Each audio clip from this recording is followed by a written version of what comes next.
Extraterrestrial Emergency by Elton Gar.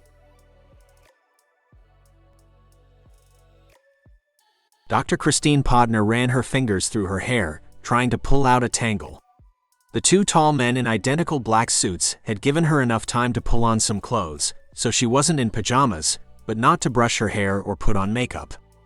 Under normal circumstances, that would have been at the forefront of her mind, but she had seen a brief glimpse of gun holsters under those black suits. "You still haven't told me what the emergency is," she said. "We have an injured patient. The doctors told us to get you," the blonde member of the pair said. "I'm not a medical doctor. I'm a theoretical xenobiologist," Christine said as she got into the black SUV. That wasn't entirely accurate. She had a medical degree and a veterinary degree, as well as biology and chemistry. It was probably overkill, but if you wanted people to take you serious when you said you explored what alien life might be like, you needed all the credibility you could get. "We know who you are, ma'am. The agency has been following your career. They almost brought you in after you wrote your paper on theoretical types of complex alien life." Christine sat in silence as the SUV ran through a red light and turned down a narrow street. She had imagined that eventually she'd work for the government. But she thought it would probably be NASA, and she'd help look for life on other worlds. "Is this some type of practical joke?" she asked. "No joke, ma'am. We have an injured extraterrestrial life form. The doctors think you have the best chance of helping him." "Him?" she said. As a child, she had watched the stars and imagined someone looking back. As a teenager, she had many sleepless nights as she listened to the stories of alien abductions on the radio, and even though she had known how absurd they were, even fake, they were more exciting than anything else. 2 aliens arrived a few weeks ago. Someone got spooked and shot one.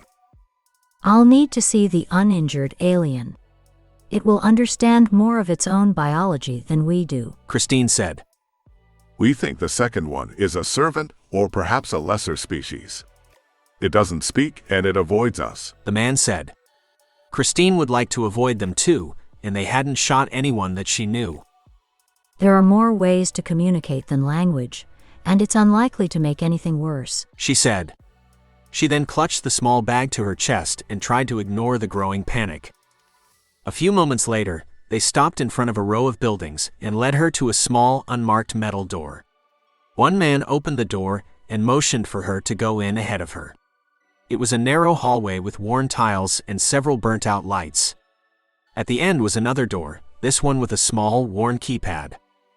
The silent member of the two-man team who had brought Christine typed in a short code, but rather than opening the door, he pulled open the keypad, revealing a far more advanced security system. He put his hand against it, then looked into a small hole and green lasers ran across his eyes. There were then several clicks, and the wooden door opened to reveal a thick metal door that slid open. As terrifying as the security should be, it at least confirmed that she was being kidnapped by people who probably worked for the government. And the giant seal on the polished wooden floor verified that. The secretary tried to smile, but she was more intimidating than the two men, with penetrating blue eyes, blonde hair pulled tight back in a bun, and her rigid posture. They stopped only long enough for the woman to slide a laminated card with Christine's name and a photo of her on it across the table. The photo was cropped, but it was from her social media, so at least they weren't taking photos of her without her knowledge. She was hurried down a white hallway with lights that you could do surgery under. Every door in this section of the building had a keypad on it, and she wondered what other secrets might be here. But as she moved through the door into a small gray interrogation room, she knew that this was the biggest secret anyone had. Lying on the hard metal table was an alien. It had a trilateral symmetry, with 3 legs at the bottom of its tube-like body. It had no head, but she saw 3 eyes evenly spaced near the top. There were also 3 beak-like mouths spaced the same distance apart, but shifted so that each beak was between 2 eyes. It also had 3 long tentacles that came from the top of its head. Just below an eye, there was a hole and blue liquid running from it. She stood in the door for a moment, watching it, and trying to get her hands to stop shaking. Focusing on the doctor helped. He was in blue scrubs, covered in the much darker blue of the alien's blood. He had attached several medical devices to the creature, but the equipment's readings were nonsense, or the alien's vitals were so far out of anything they understood that they were useless. What she knew was that if a human had lost that much blood, they would already be dead. But the alien was still moving, so she hoped that was a good sign. As she reached it, she said, The blue suggests blood bound by hemocyanin. There were other explanations for blue blood, but it was the easiest. It also helped her to focus on something she understood. So, you're my expert consultant. The doctor said. He was short, and his face was covered by a white mask and thick black-rimmed glasses, but even under the mask, it was clear he was worried and likely about more than just the death of his patient. I don't think there is an expert on this. At least not a human one. But I've been imagining what this might be like my entire life. They're bringing the uninjured alien soon. Hopefully, they're an expert. It just doesn't speak English, so the help is likely to be limited. I just want someone to tell me how to recognize its heart from its spleen, assuming it has either. The doctor said. Hopefully, it has more than one of each. The creature seems to have a trilateral biology. And that's our best hope, Christine said. She wasn't convinced there was any hope. The wound looked bad, but at least it might not die alone. The doctor nodded and said, So, what do I do? For now, I think we assume the same things that would help a human will help it. We can't use blood or chemicals, of course, but I think you can assume the bullet needs to be removed, and anything that has been damaged should be repaired. The doctor looked at his tray of instruments, then picked up a scalpel, and looked at her and said, Is that an order? She glanced over to see what the guards said, but then she realized they hadn't come into the room. That was probably good. It was unlikely that the infections would cross between alien and human biology, but better to be safe. But it was the order part that made her uncomfortable. The doctor was passing her command because he didn't want the blame for what was about to happen. And if there hadn't been a life at stake, Christine would have felt the same. But all she saw was someone who was injured and in pain. It's an order. Cutting back the skin will not be what kills it. The problem is that we can't use anesthetic. Hopefully it doesn't feel pain the same way we do, Christine said. The doctor nodded and made a tiny X incision over the wound. He then used a small tool that Christine didn't recognize to explore the wound with images that appeared on a small tablet. The bullet had hit something white and presumably hard, but he used the 3 tiny claws on the device to grab the bullet and pull it out. That was the easy part. They all knew the bullet wasn't supposed to be there. After that, it became more difficult, but not impossible, or so she hoped. The creature's tentacles stretched out and then began to gyrate, and there was a thick, dank, acrid odor that she feared was its way of crying out in pain. It was far too easy to forget this creature wouldn't have the same reactions to pain as something that evolved on Earth, but that didn't mean it wasn't in pain. Still, she didn't tell the doctor. He didn't need to know how much pain his patient was in. He just needed to keep it alive. A few minutes later, another of the creatures was led into the room. It was thinner than the other, with a small bulge around the eyes where Christine suspected the brain likely was. It also had longer and thinner tentacles that Christine decided made it more feminine. But that was simple human bias. They may not even have genders, and if they did, comparing them to male or female was almost certainly wrong. It was its reaction to the situation that connected most with Christine. It moved through the door more quickly than Christine would have thought possible with the short, stubby legs. Once through, it shot over to the corner furthest from the door, putting 2 of her eyes in the corner and the tentacles wrapped behind her. That was as close to curling up in a ball to protect its head as Christine could imagine. She moved slowly away from the creature and over to the door and shut it tight. As soon as the door shut, there was a low squeak from the corner, and the alien turned so 2 of her eyes were focused on Christine and the tentacles seemed to lower. Christine took that as a sign that she had been at least partially right about the alien body language, and she said, I don't know if you can understand us. But your friend needs your help. The body turned so one eye was focused on Christine, and one was looking at the alien on the table. Those eyes were both entirely alien and disturbingly familiar. They were scared the same way Christine was scared, but the alien didn't have anyone on its side. That left Christine. She might not be who anyone would pick for a fight, but she was the one here. The injured alien's tentacles had gone limp, and Christine gathered her courage and picked up a tentacle carefully and then rubbed her hand slowly along it. She had imagined it would be slimy or sticky. It felt very little different from running her hand along a human's arm. She just hoped that the gesture translated into the alien psyche as a gesture of kindness. After a couple of minutes, the alien in the corner turned so that two of the eyes focused on Christine, then the alien began to slowly inch forward. Once she was close enough, Christine lifted the tentacle and held it towards the smaller of the aliens.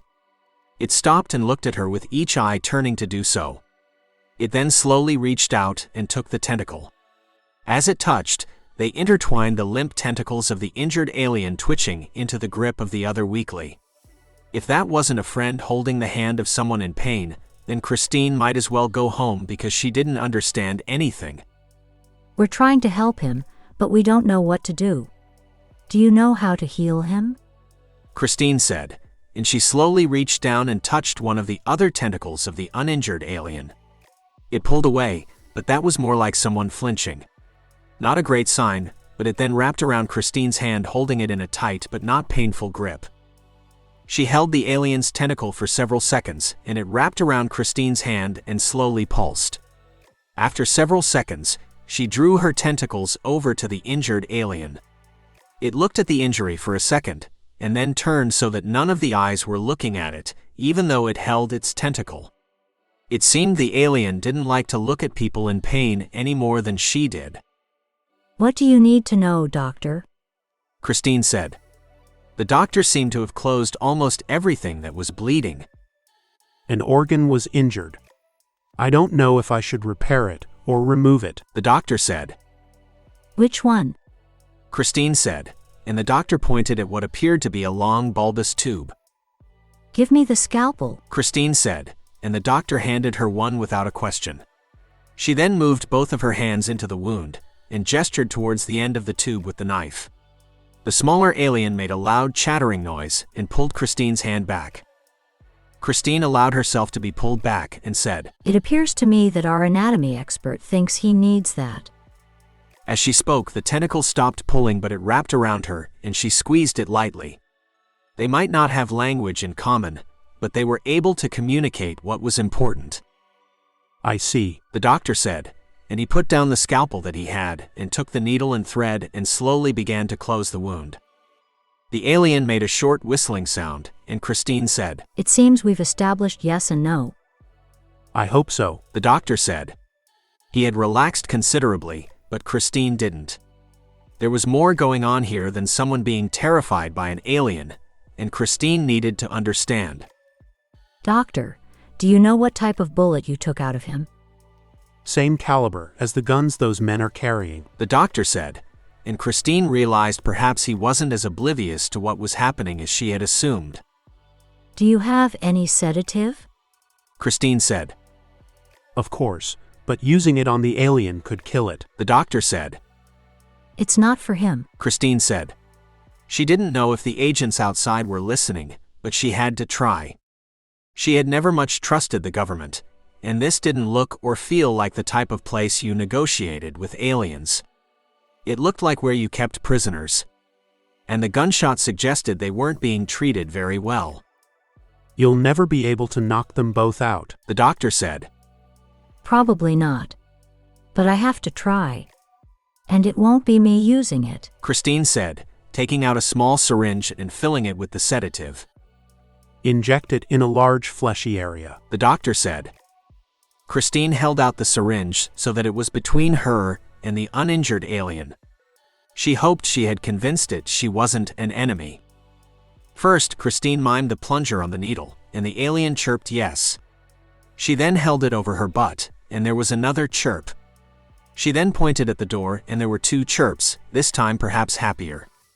The injured alien also reached out with a tentacle, and with impressive dexterity, took a scalpel. The uninjured alien then hummed something quietly, and after a second, twisted her tentacle to take the syringe from Christine. She then whistled yes again. I think we have a plan. Do you know what to do, Doctor? Christine asked. I need to get them both next to you, and keep my patient alive at the same time. They waited a moment, and then Christine said, Is everyone ready? And to her surprise, there was a whistle of yes from both the uninjured alien and the injured one. The doctor said, Give me 1 minute. Then he went back to his work. After a couple of minutes, he said, I think I've done what I reasonably can. The incision will need to be closed, but that can wait. He then shouted, Help. The two men rushed into the room, and the doctor said, You didn't bring me a nurse, and I need an extra set of hands. Unless you want to bring someone else in, that's you. The two men looked at each other, and then the younger moved up, but almost as soon as he got there, the doctor said, Frank, move around too. The more people, the less likely we'll make a major mistake. Christine thought it was absurd. The two men didn't know anything about anatomy, but they seemed to believe him as they moved into place. The alien next to Christine started to pull away, but Christine gave her a small squeeze on what might be called a shoulder, and it seemed to give her a bit of courage as the tentacle without a tool wrapped loosely around Christine's leg and squeezed back lightly. The doctor handed the blonde man a long plastic tool used to suck out the blood. He hadn't been using it much, but there was blood, and so the doctor said, Just make sure that I can see, but be careful not to damage anything. As he took the tool from the doctor, the alien's tentacle reached around and stabbed him with the syringe. As it did, Christine saw the advantage of the alien's limbs. They might lose some advantage in not having fingers like a human, but the flexibility of the tentacle let it reach places no human could. The guard's reaction might have been funny if it hadn't been so serious. He grabbed his rear, his face showing surprise, and he reached for his gun. The injured alien wrapped his hand around it, in what might have seemed a convulsion if Christine didn't know what was happening. The guard murmured something and then took a few steps back. Christine helped him to the ground so he didn't fall on the injured alien. As he went down, the doctor said, Some people just can't seem to handle blood. Don't worry, he'll be fine. It wasn't enough to completely convince the brown-haired agent, but he hesitated long enough that both Christine and the alien could attack. The tentacle gave the alien a longer reach, and it made a long slash across the guard's back. But he was wearing 2 layers of thick fabric, and so while it would be painful, that alone would not stop him. Christine grabbed one of the other scalpels and drove it into his hand, hoping that it would make using the gun more difficult. Christine then dropped her weapon and grabbed his arm. But he was considerably stronger than her, and an elbow knocked her to the ground. He drew his gun and pointed towards Christine, but the uninjured alien moved between Christine and the gun, and the injured alien wrapped one of his tentacles around the man's wrist. The gun went off, but the bullet went wide in the struggle, and a tile on the wall exploded a few feet behind Christine. The injured alien slashed out with its scalpel again, this time cutting his hand as Christine had done. This time the gun fell to the ground next to where Christine was laying, and she grabbed it and said, I will shoot you.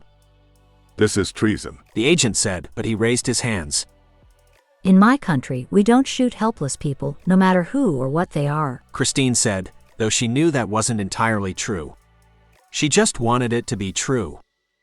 We don't in mine either. The alien on the table said. He spoke slowly, but it was hard to know if that was because of the injuries, the pain, or if it was how he always talked. We should probably get out of here. Christine said. I believe all we will have to do is walk out of this room. The alien on the table said. What do you mean? Christine said. We were kept secret because they understood that some of your people would help us. And you have proved that to be correct. We will trust the goodwill of your people. Do you think our friend will fit in a wheelchair? Christine asked.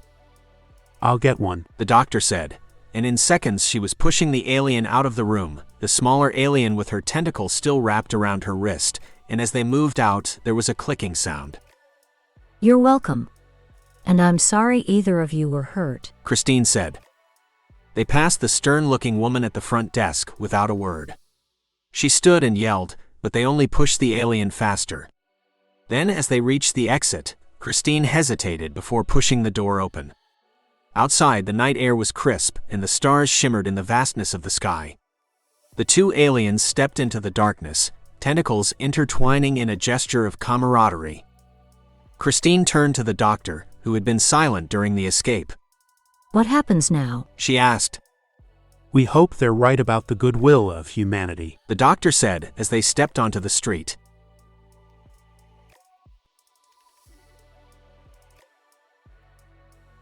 Author's note. One thing that fascinates me about aliens is how we would communicate with them. Would they use sound or some other method? And even if they did use sound, would their thoughts and cultures be similar enough to ours for any real communication to happen? The one thing I'm fairly certain of is that for any culture to grow to where it can explore the stars, it must have some way to exchange information and work together, and that requires empathy. Without empathy, not only would wars and destruction be inevitable, but communication requires you to understand the other person at least a little. All that said, translating a language created by an alien species is going to be hard. But it would be much easier if we're interacting with an alien species. The classic example is trying to teach someone by pointing at an apple and speaking. You could be saying red apple, fruit, or any number of other things. But while that might slow down the process, so long as both sides are trying to understand the other, they likely will find a way. There are extra steps if speaking to someone who may literally see the universe differently, but any species able to build machines to meet us must have some common ground with us. If you enjoyed this, you can sign up for my newsletter and get more free short stories every week and a free novel when you sign up. Or you can visit my Patreon, where you can access my entire catalog of short stories at any patron level. Elton Gar.